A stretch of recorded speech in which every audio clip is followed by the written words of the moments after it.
I would expect that both of these two teams out the gate, especially with Tyrannical, are probably going to pull both of these first packs, so that's 8 mobs total of teaming, plus Glaviana, which is notoriously known to do a ton of damage. And as we've spoken before, Jack, this trash just hurts the tanks so bad. There's a ton of them that metamorphosize below 50% health, dealing increased damage. Glaviana herself metamorphosizes below 50%, doing more damage. So we're seeing as these mobs get low, which they probably won't survive very long, they're going to do a ton of damage. Yeah, I mean, thankfully, it's Tyrannical and not Fortified here, something like that. Have something like a Raging Fortified on that's this. Just mean. I think we've seen that once or twice so far. But you're seeing the Friends of Affixes just burning through. They're getting Glaviana. They're doing, very, very strong multi-pulls here, and you're getting tons and tons of the extra little Belchers, little Scavenger guys and stuff like that grouped up. So, very similar pulls coming out for both groups. And you're seeing a death already happen for Key Dampeners here with their Warrior going down.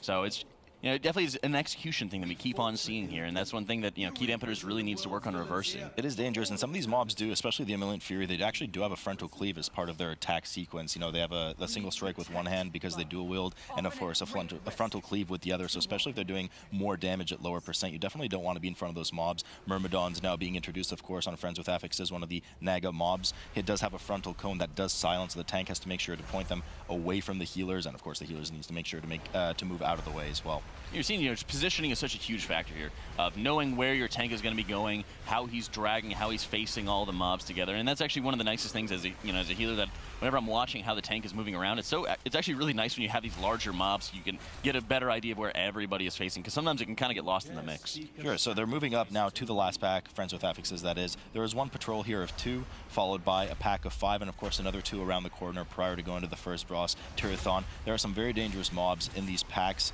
that once transform, you do need to interrupt their Fury cast, otherwise it will kill the group. And of course there is that Fell Beam cast. There it is right now. It's going around the side that you saw that punt happen to make sure that they interrupted, because that beam will one-shot you. Yeah, you've seen a very, very ambitious pull here with Friends of Affixes, but they're doing... Oh, there's the beam. Like you're talking about beamed. NA beam. Friends of Affixes having a lot of deaths going down. They're trying to get some battle reses going, so they're getting the Boomkin up, and they're trying to get the Monk up as well. That just was not enough. Because the Fell Fury cast afterwards, if you don't interrupt it, it's just a one-shot. That's why it's such a long, forgiving cast in terms of being able to interrupt it. And of course, that Fell Beam is not an interruptible cast. You do have to hard CC it with either a punt, stun, disorient, whatever you may. Key Dampeners, of course, moving on that same pack right now, seem to be doing a better job of surviving. The Rogue has already procced his cheat death earlier, though, so he is vulnerable as well now. You've seen, Key Dampeners is still a little bit more, like, this is around the same exact point there, where you're seeing everybody go down for... Yep, there it is. Once again, Unleash Fury not being interrupted. There's the second one. The Druid running for his life. The Paladin's probably going to eat it in the front there. There they go, both of them. So another wipe for both teams at the exact same point. See, this just goes to show you really have to pay attention to the casts on these mobs. Even though it's a Tyrannical dungeon, you can't just ignore. I mean, these mobs hit hard. There's a reason it's a 4 to 5 second cast and you have to interrupt it. Taking it safer now, Friends with Affixes, making sure that they're killing one pack at a time to make sure they don't return back to the start of the instance. And that's one thing I wanted to see, is I want to see people, getting a better read on who their opponents are. And right here, if I was Friends with Affixes, I would just be saying, we played cleaner, we played more efficiently, and they honestly really didn't do anything that was too crazy on Darkheart Thicket. Oh. So I wouldn't really want them to be that ambitious with some of these pulls, because you're preparing yourself for Key Dampeners to be making those bigger mistakes here. Especially because they're in a position of comfort more right now, like you're saying. If they lose, they do go to a game 3. Obviously, they would like to take it 2-0 in a comfortable setting, but there's no point trying to throw it all away right now. I mean, fortunately for them, they might not know. Maybe they do know it at this point, but both teams actually incurred the same wipe at the same point, so it is fairly neck and neck. Key Dampeners just slightly behind, cleaning up the last of that trash now. You've seen NA representing well, both wiping together, making sure you staying up. But friends stay together, Jack. Even if they're dead. The ducks fly together. Friends of Affixes is, of course, engaging with Tirathon. He's got the 2 different transformations that'll be going on, I believe, what, 70%? 70 and 40. 70 and 40. Making sure that you're able to... Not mistaken. Which I might be. First Metamorphosis going up. 80. My mistake. Jacques NA casters. So we do have the first transformation, as you're saying. He does go to his Vengeance form, takes less damage, does more damage, throws his glaives out, and now one of the major mechanics of the fight does begin, where those glaives kind of circle the well in the back. We'll see them kind of on the bottom of the screen there. It does link a huge chain through the room that will clothesline and likely one-shot any player on Tyrannical in its path. You can blink over it, you can, transcend over it, etc. But, Well, he did. There you go. Feral Dog just did. But you don't want to kind of screw your melee over. They do want to be able to DPS the boss, and then we'll see the second transformation in Havoc form afterwards as well, where he will gain his Eye Beam ability, and you will have to dodge it because that also will one-shot you, similar to how we saw in the trash. We've seen, some very nasty Eye Beams throughout just the history of doing this fight, and that's one thing that is, oh yeah, you know it's coming, you know where it's going to be going, but we're still seeing people dying to it. You're still seeing, the simple mistakes that are going out. So it's very, very simple for, especially because these bosses are tyrannical, to make these little mistakes and, to really lose a lot of time for it. And this is time that Friends of Affixes just cannot lose. Both teams doing a good job, of course, picking up those small fire adds, making sure that they don't get too many stacks and explode. Oh god, they have to hustle here, Friends of Affixes, make sure they don't get clipped by that chain. And then, of course, one more check for the tank specifically, as we did see that there was a fail if it down on key dampeners, is when he casts his Dark Strike, the tank does have to have his active mitigation ready for the entirety of the buff. Otherwise, the boss will gain an absorb shield, which means just more health to chew through. And you're seeing, the last transformation for Terathon coming out here, and then, all the extra damage is going to be coming out. The Eye Beam, I believe it's Havoc that's going to be coming out pretty soon, and making sure that they're in a favorable enough position, because right here they're just backed up against the wall. The Hatred coming out. So thankfully the Eye Beam is very far away from everybody else. They're not having to worry about it. But it was a little bit scary when you're backed into kind of this corner right here of, if it gets somewhere nearby, then it can, well, deal havoc. And this is when a lot of that pulsing damage starts. You can see a ton of damage going down on the group. What's always boggled my mind here is that he's thrown his Warglaives at 80% around the arena, and now he has them back. And of course, we see a death from I'm Fired Up right now, who's probably wondering the same thing, probably got caught in the fire, who's wondering, how does this guy have 2 sets of Warglaives? They do get him up right away, another death on the board. The boss is still at 16%, which is a formidable amount of health for a tyrannical boss. So I'm Fired Up stood in the fire? Yeah, he did get fired up. True to his name, you're seeing the last bit of hatred that's coming out from Terathon, and the boss is almost going down. You're seeing another death for key dampeners, and just adding to the death counter. It was even at first, of course, but again, it was the hatred, the laser beams that are coming out there, which is so deadly.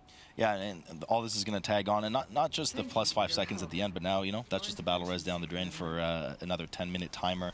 Friends with Affixes downing the boss, moving on to this room with the Mother and all these imps. Of course, we did learn yesterday that this Foul Mother is actually designed off of my great aunt, unfortunately. Whoa! They're moving in, downing these imps quickly. Not too much danger from these imps as long as you don't let them explode and start gripping players around. And with the Foul Mother, of course, mini boss style, but nothing too dangerous. Just make sure you move out of the way. Key Dampeners is in an awkward position here. They just had, another death, and they're having to burn more battle reses, and this is something that they're at an awkward point because it's 10% left on the boss. So do you want to be losing all that extra time? Do you want to be using battle reses here? I definitely agree that was a good point for them to use that battle res and make sure that they're able to move on and stuff like that, but it's just such an awkward position to be in when it's so low HP. But now both of them are gone. Those are both of their battle reses, so they're out for 10 minutes, and we just discussed we're going to now have tyrannical upon tyrannical upon tyrannical boss. Yeah, and you're seeing, as Friends of the Affixes is, chewing through the rest of your great grandmother. Hey, how disrespectful. Go into the elevator boss, one of the most deadly bosses that the World of Warcraft has ever known. We do see them frequently pop up. Of course, intelligently they go down with avalanche potions, nullifying all fall damage, doing a bit of damage to the nothingness that exists down there. Preparing, of course, now to pull Inquisitor Tormentum. There are a lot of dog mobs, as we saw some of the other pulls yesterday in the EU series, actually pull mobs on top of Inquisitor Tormentum, one of the excellent runs in Vault of the Wardens yesterday. This time it looks like they will opt to just pull the boss by himself. And of course, Jack, we know that at 70 and 40% confirmed this time. He will spawn 2 of the 4 random jail cells around the room with different mobs from different eras in World of Warcraft that we've seen. It's a very fun boss where you're able to kind of experience some, the throwback to some of the... super fun. So fun. So some of the different eras of, the different boss mechanics that are going out. Of course, so you're having the Sap Soul, where it'll put a debuff on you, and it, using any ability will put a big cooldown on it, so you want to make sure you're using something that's filler.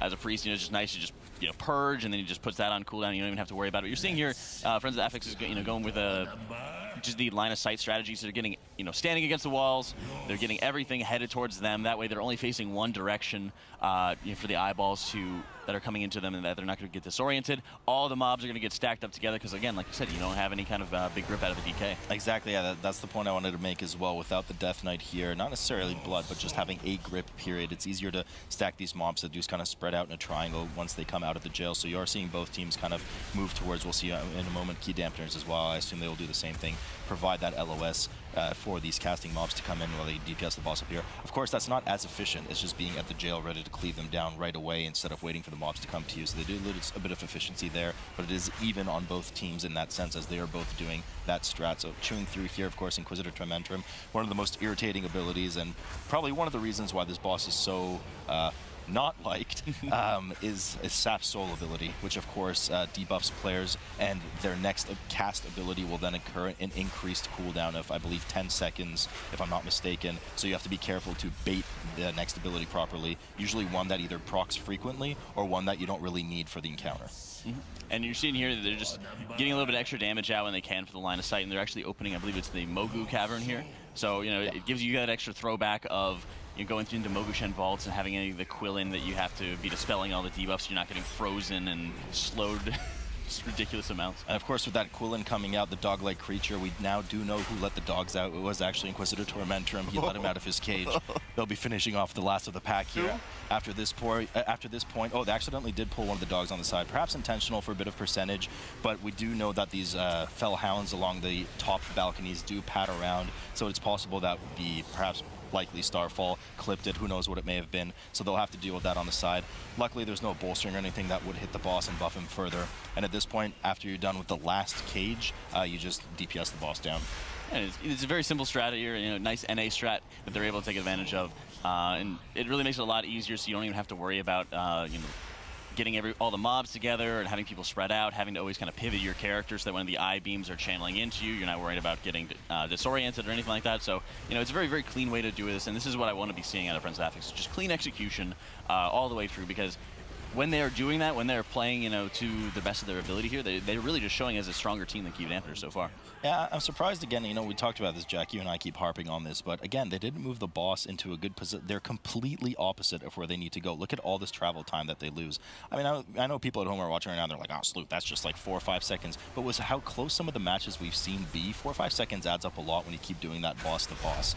And we're seeing a bit of a similar split between the two groups here, about 40% boss differential for when Friends with Affixes kill an Inquisitor. So the same differential and almost the same death differential too, as we saw in Darkheart Thicket between the two teams. And that's what you don't want to see with your Friends with Affixes is, you went into Darkheart Thicket, you dominated, you played very cleanly, you had very few deaths. Every single time you had a death, you had a battle res that's open to you. This is what you do not want to be having, is this similar death differential. And Dampeners is of course pulling ahead with more deaths now, but it's something that going forward, Friends of Affixes just got to look at each other to say, let's play this cleanly. We don't need to, play too ambitiously. We just need to keep on doing what we're doing.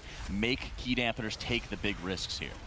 Yep, so we are finishing off this Mistress right now, and we're going over to, of course, you do need to kill both bosses, Taxus, Cordana, but which order you kill them in is completely up to you. Typically, we see groups go to Glazer first. Of course, our Lord and Savior Glazer is here. Now, some of the common mechanics here, he will shoot 4 pulsing orbs away from him in 90-degree angles. Once those bounce off of the walls, they will target the nearest player, and you can actually direct them back into Glazer in order to damage the boss as well. And then the final thing, of course, from a healing perspective as well that you need to watch out for are those void zones on the ground. We're seeing a lot of deaths coming in for Dampeners as well at the bottom. More deaths that they cannot afford to waste at this point, and because so much of the trash, I mean both groups 70-87% in terms of the trash that they've actually picked up here. So where else are they going to be making up this time? They have to play super aggressively going forward, and if Friends of Affixes is just doing more damage, being better at mechanics, playing cleaner, then it's just going to be their game. It's going to keep on going in their favor. Yeah, it's just falling further and further behind. Lots of volcanic spawning there. They do avoid those key dampeners. Of course, on Glazer, we're now at the second phase. The boss does go immune here. Actually, I think it's a 99% reduction. So if you want to try to kill it through that, go ahead. You have to make sure you kill the evil statue that if this beam penetrates, it will blow up the entire arena and kill everyone. Oh, we do see a death there going down from the healer. I'm not sure if they have... actually, don't think they have a battle res available because of the fiasco upstairs prior to the first boss, so they're going to have to try to burn him down quickly. They actually do. Okay, so the Hunter had to switch pets. Yeah, the Hunter had to switch pets. They do get the battle res off. Probably their last one because it took so long. Actually, the healer might have one. We'll have to see later. But we do know on Glazer, once that shield is shattered, he does take 100% increased damage for about 12 seconds. So that's typically when players do save a lot of their DPS CDs for. And you're seeing right here, I believe you're right that they do have one battle res left, because Farrell had used his battle res on like the first wipe that they had that they had from some of the little mobs just before the first boss there. So they do have that, but it's something that they have to keep in mind going forward from this. Often they're using all their battle reses on these bosses and making sure that they're able to chew through them as quickly as possible here. I think you're absolutely right, and I think Key Dampeners does not have one available to them, if I'm not mistaken, unless it does come off CD soon. Friends with Affixes now moving over. A bunch of time lost here, mandatory for both teams, of course, because of the next room located, the neighbor to Glazer, Ash Golem, the next boss that we'll be encountering here. A lot of min-max things could be done here for groups, for your plate wearer, especially Paladin, that you tend to equip Agrimar just for this run. All those second save really do add up. So moving on to Ash Golem here, he does have 2 phases, one of which will start very early into the fight, where you will refreeze him in this cold as ice state, making sure that he will take brittle debuff and take 25% increased damage for roughly 20 seconds, typically when players will pop their CDs. Yeah, after they're building up all the resources, it's nice, in this part of the fight where you're able to kind of build up all your resources, and you're able to choose on your terms when you want to activate the statue. So, of course, you're seeing the Hunter activating the statues there, and, of course, the Freeze. Mr. Freeze is settling in, causing the brittle debuff, and that's when you want to see, everyone switching to as much damage as they possibly can, just laying into the boss here. You're seeing a healer adding in some damage here, and, because it's tyrannical, you're definitely going to be having a phase after this, but if you're able to get everyone contributing, everyone helping out here, it really makes it a lot easier. Yeah, I mean, healer and everyone included, right, Jack?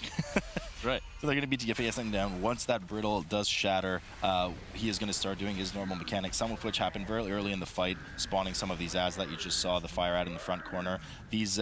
These fire patches on the ground do add a stacking dot to you, which do quite a lot of damage on Tyrannical. But of course, it is important to clear them as much as you can, because if he does spawn more of those fire ads and those patches hit the fire monster instead, it will buff them and cause them to explode for damage. It's just a nice balance here that you have to be holding on to. And you're seeing, and of course, Jason picking up some of these fire patches here and there, when he's able to mitigate them, when he's, in that comfortable enough position to make sure that he's able to keep himself top, the healer's able to contribute not only in terms of damage, but in terms of healing, make sure that the tank is not in any kind of precarious position here. They do a good job of, positioning the boss so that they're able to get good cleave onto these ads, making sure they're not getting any stacks up. Key Dampeners in the bottom right just taking so long to kill the boss. I think they just had their second shield phase. They don't have enough DPS to kill him off the first time, and they mismanaged one of their statues there, so the beam didn't actually penetrate the boss's shield too quickly, so they lost even more time there. Now they're going to have to rush over to start this boss that Friends with Affixes is already about to down, 2/3 of the way through now.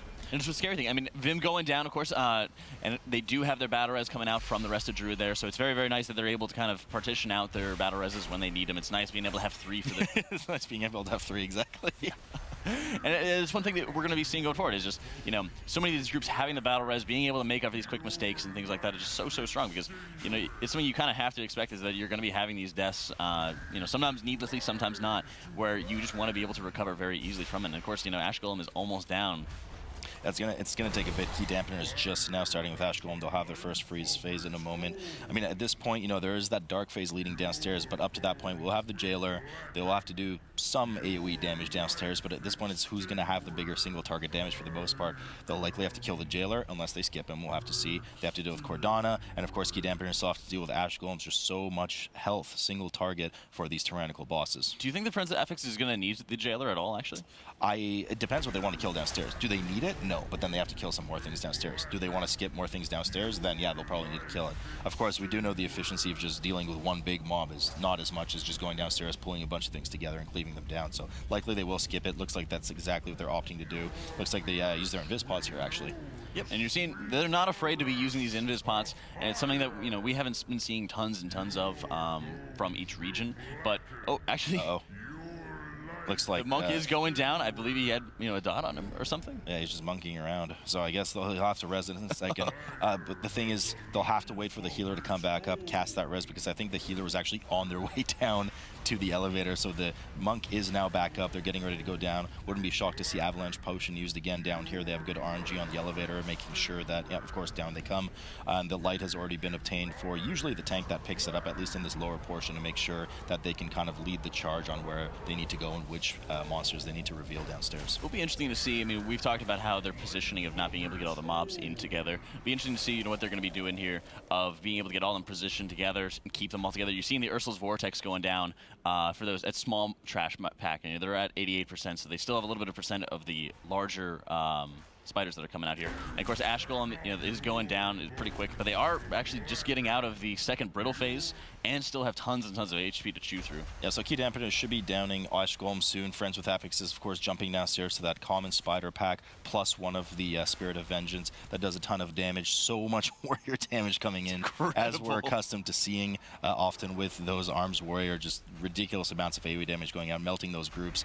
Now they will be pulling the final trash mobs here, leading up to Cordana. Of course, that door leading to Cordana does not open until you kill the last Spirit of Vengeance.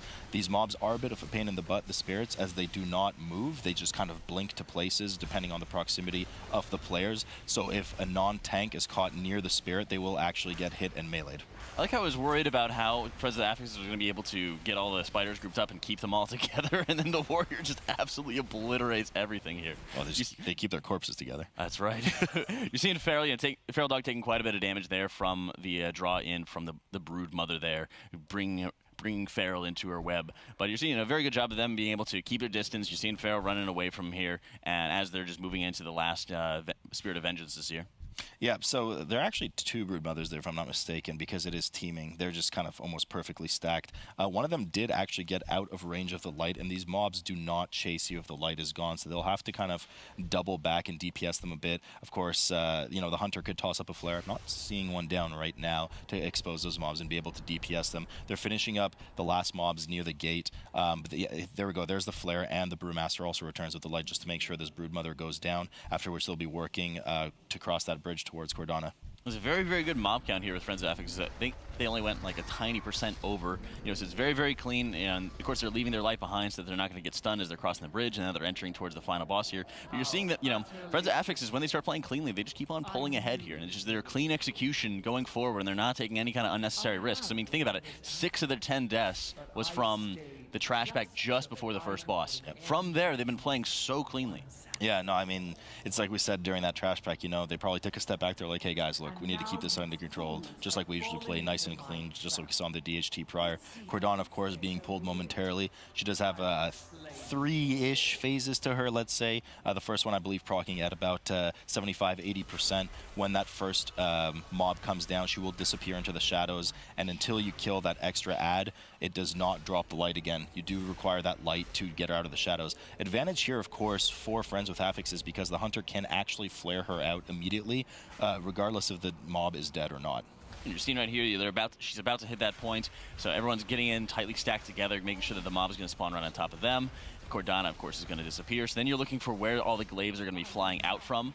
So you're seeing that, right there, like you're talking about, the flare going down, getting her broken out, not having to worry about killing the mob, then picking up the light, then throwing the light to, get her brought out. So it's very, very good, very quick flare. Beautiful NA flare. Excellent. NA flare. Of course, at 40% coming up on Cordana, we will go to kind of her phase 2, so to speak, where she does go immune for 40 seconds and spawns 4 series of walls, where you will need to find the correct hole to go through. Otherwise, you will be, well, first of all, damaged heavily and could get punted off the edge to your death. You've gotten punted off the edge?